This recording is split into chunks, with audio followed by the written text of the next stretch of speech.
ఓం మహాగణాధిపతయే నమః. ఓం గురుభ్యో నమః. ఓం శ్రీమాత్రే నమః. పరమేశ్వర స్వరూపమైనటువంటి జ్యోతిష, వాస్తు మరియు ఇతర అనేకమైనటువంటి శాస్త్రములను మనకు అందించినటువంటి మహర్షులకి నమస్కారం. హయగ్రీవ హయగ్రీవ హయగ్రీవేతి యోపధేత్తస్య నిస్సరతే వాణి జనుకన్యా ప్రవాహవత్. అరుణాం కరుణాతరంగితాక్షీం ధృతపాశాంకుశపుష్పబాణచాపాం అనిమాదిభిరావృతాం మయూకైః అహమిత్యేవ విభావయే భవానీం. శ్రీమాత్రే నమః. ప్రేక్షకులకి ఆ లలితాంబిక అమ్మవారి యొక్క అనుగ్రహం పరిపూర్ణంగా కలగాలని మనస్ఫూర్తిగా కోరుకుంటూ మనం ఈరోజు చెప్పుకోబోయేటువంటి అంశము ఏప్రిల్ 1వ తేదీ నుంచి 15వ తేదీ వరకు ఉన్నటువంటి పక్ష ఫలితములు.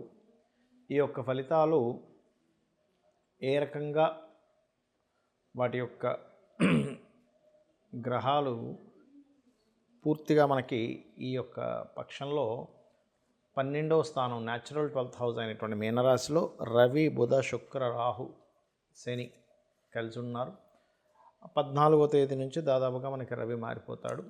ఇక మనం 1వ తేదీ నుంచి 15వ తేదీ వరకు చెప్పుకుంటున్నాం కాబట్టి ఇక గురువు వృషభంలోని, కుజుడు మిథున రాశిలోని, కేతువేమో కన్యా రాశిలో ఉన్నాడు. అయితే ఈ మిథున రాశిలో ఉన్నటువంటి కుజుడు 3వ తేదీ నుంచి కర్కాటకంలోకి మారుతున్నాడు.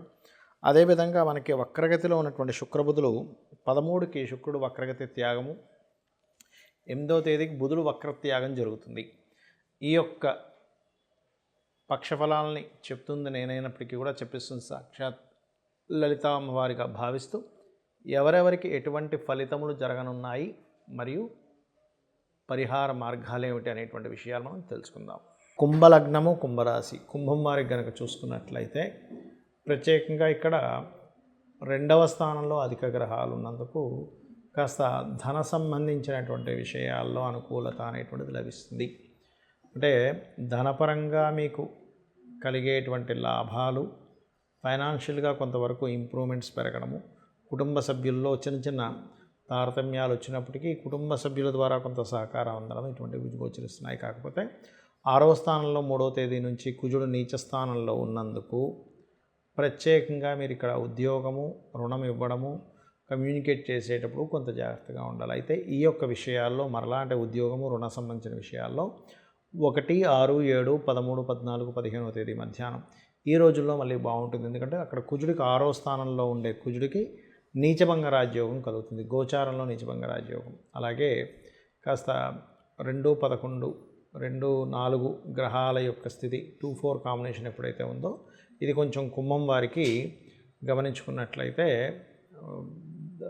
భూమి మూలంగా లేనట్లయితే రియల్ ఎస్టేట్ కన్సల్టెన్సీ సెంటర్స్ ఉంటాయి, అటువంటి వారికి ఈ యొక్క కాంబినేషన్ అనేటువంటిది యోగిస్తుంది. అలాగే కాస్త వివాహ నిర్ణయాలకు సంబంధించినటువంటి అంశాల్లో కూడా 2వ వారం నుంచి అనుకూలత అనేటువంటిది ఎక్కువగా ఉంటుంది, మొదటి వారం కాకుండా వివాహ విషయాల్లో. అలాగే విదేశీ సంబంధాలు కూడా కుదురుతాయి, ధనపరంగా అభివృద్ధి అనేటువంటిది ఉంటుంది. కాకపోతే మీరు ఎక్కువగా నవగ్రహాలలో కుజ, కేతువు, రాహువు ఈ 3 గ్రహాల దగ్గర దీపారాధన చేయండి. గోవులకి అందులో ముఖ్యంగా వీలైతే ఎర్ర గోవుకి, లేనట్లయితే దేశీవాళి గోవుకి పెట్టొచ్చు, అందులో ఎటువంటి సందేహం లేదు. ఎర్ర గోవే దొరకాలంటూ లేదు. వాటికి కాస్త మీరు క్యారెట్స్, బీట్రూట్స్ లాంటివి, లేనట్లయితే గ్రాసము ఇటువంటివి తినిపించండి. మరియు మీరు ఎక్కువగా విష్ణువుని ఓం నమో నారాయణాయ అనే నామస్మరణ చేయండి, అన్ని విధాలా బాగుంటుంది. కుజుడు కూడా మీకు పంచమ నుంచి పక్కకు తప్పుకుంటున్నాడు, 6లోకి వెళ్తున్నాడు కాబట్టి కాస్త సంతాన సంబంధించిన విషయంలో ఉండేటువంటి స్ట్రెస్ చాలా మటుకు మీకు తగ్గుతుంది. చాలామంది ఏంటంటే మనకి షష్టగ్రహ కూటం వచ్చేస్తుంది, ఏదో అయిపోతుంది అనుకుంటున్నారు. కరోనా లాంటి భయంకరమైన వచ్చేసి మళ్ళీ లాక్డౌన్ అయిపోతుందండి, ఏదో అయిపోద్దండి, అమ్మో బిజినెస్లో లాగా అది ఇది అనుకుంటున్నారు. కానీ అంత లాక్డౌన్ లాంటి పరిస్థితులు అయితే రావు, గుర్తుపెట్టుకోండి. మరి ఏమిటండి మరి షష్టగ్రహ కూటమి, షడ్గ్రహ కూటమి అంటుంటారు. షష్టగ్రహ కూటమి 2 రకాలుగా వాడుతుంటారులేండి.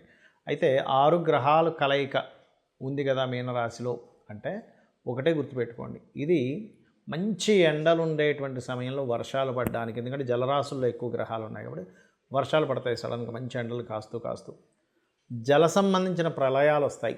మనకు ముండేన్ ఆస్ట్రాలజీ పరంగా చూసుకుంటే జలం అంటే ఎక్కడ, మన ఇండియా కాదు, నార్త్ ఈస్ట్ కంట్రీస్ సైడ్ మనకి ఏదైతే మ్యాప్లో చూసుకుంటే ఉత్తరము, ఉత్తర ఈశాన్య కంట్రీల వైపు, దాదాపుగా మనకి అమెరికన్ కంట్రీస్లో ఉండే నార్థన్ కంట్రీస్ కావచ్చు, కొన్ని కంట్రీస్ ఉంటాయి, ఆ కంట్రీస్లో ఎక్కువగా జరుగుతుంది. అలాగే మరొక విషయం ఏంటంటే జలంలో ఇప్పుడు నేవీ పర్సన్స్ ఉంటారు, నేవీలో ఉండేటువంటి వారికి కుజుడు నీచం పడుతున్నాడు కాబట్టి అక్కడ ఉండేటువంటి రక్షణ దళాల్లో ఉండేటువంటి వారికి ఇబ్బందిని ఇస్తుంది, గుర్తుపెట్టుకోండి. అలాగే సహజంగా కూడా ఇప్పుడు చూడండి, కొంతమంది యువకులు జల సంబంధించిన వాటి జోలికి అక్కడికి వెళ్ళి అక్కడ కొంత ఆహ్లాదకరమైనటువంటి ప్రదేశాలు ఉన్నాయి కదా అని వెళ్తున్నప్పుడు ఒక్కోసారి సడన్గా వాటర్ వదలడం ఇట్లాంటివి జరిగి జల ప్రమాదాలు, జల ప్రళయాలు అటువంటి విషయాల్లో చాలా జాగ్రత్తగా ఉండాలి ముఖ్యంగా. అదేవిధంగా మరొక విషయం ఏంటంటే ఇక్కడ గమనించినట్లయితే ఈ గ్రహకూటమి షేర్ మార్కెట్ నేను ఆల్రెడీ ఫిబ్రవరి నుంచి చెప్తూ వస్తున్నా. ఏమండి మార్చ్ వస్తుంది, మార్చిలో ఆల్రెడీ మనకి బుధుడు నీచబడి మీనంలో తిరుగుతున్నాడు. షేర్ మార్కెట్ భయంకరమైన ఫ్లక్చువేషన్కి గురవుతుంది, విదేశాల్లో అది కూడా ప్రత్యేకంగా, ఎందుకంటే రాహుతో కలిసి ఉన్నటువంటి నీచబడ్డ బుధుడు అనేటువంటిది. మీకు అటువంటి సిచ్యువేషన్స్ ఆల్రెడీ మార్చిలో చూసుంటారు.